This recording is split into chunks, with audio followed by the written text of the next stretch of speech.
కాలంతో పయనించేవాడికి కానిది ఏముంది, సాధనతోనే సాధ్యమవ్వునని సదాశయంతో సాగర ముందుకు రాదురా ఏ విజయం. నీ కోసం నా కోసం ఎటు పోదురా నువ్వు చేసిన కష్టం ఎప్పటికైనా సొంతం.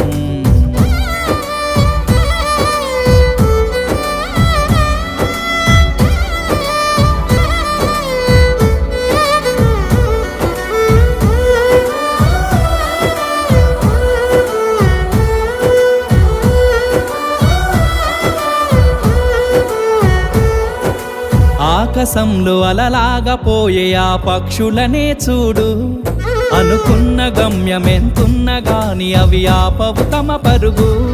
నీ చుట్టూ ఉన్న ప్రతి ఒక్కటి లక్ష్యంతో బతుకుతుంది, అది పట్టే వరకు గురి